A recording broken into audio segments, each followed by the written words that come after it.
தேர்தல் படுத்த அதுக்கு வரல. யாரு சொல்லுங்க பாப்பா? பழனிசாமி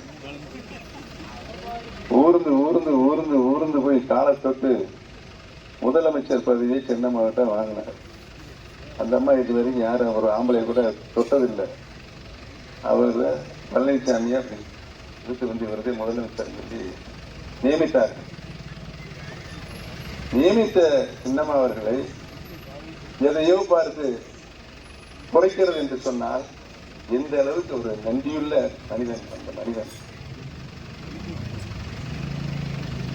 இதிலிருந்து யார் நன்றியுடையவர்களாக இருந்தார்கள் அரசியலில் என்பதை தீர்மானிக்க வேண்டிய சக்திகளாக நீங்கள் இருக்கிறீர்கள். அவரிடம் போய்தான் இப்பொழுது நம்ம ஆளு எனக்கு ரொம்ப நல்ல ஃப்ரெண்டு யாரு? நாராயணசாமி. நல்ல ஃப்ரெண்டு. அவர் உண்மையை தவிர வேற எதுவுமே பேச மாட்டார். ரொம்ப நல்ல மனுஷன்.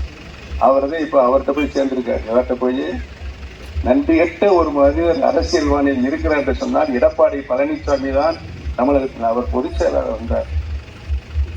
பொதுச் செயலாளர் வந்ததிலிருந்து 11 தேர்தலை சந்திக்கிறார்.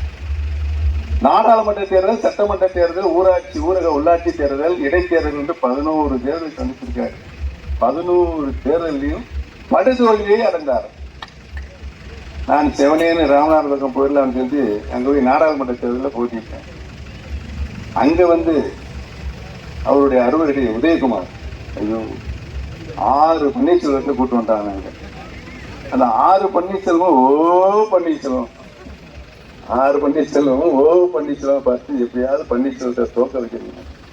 என்ன நடந்தது?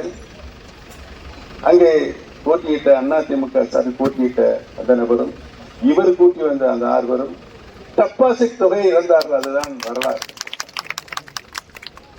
இங்க நம்ம அண்ணன் நாராயணசாமி அவர் வந்து போய் சேர்ந்திருக்கிறதுல அவரை வம்பா பிடிச்சி வச்சு யாரெல்லாம் பாக்குறாங்க, யாரு காசு நிறைய வச்சிருக்காங்க அவங்க எல்லாம் கூட்டு வந்து தேர்தல் நிக்க வைக்கிறது பழனிசாமியுடைய வேலை. அவர் போய் மாட்டிக்கிட்டாரு. அவரும் டெபாசிட் ஆரம்பிச்சாரு. அவர் டெபாசிட் வந்துட்டாரு.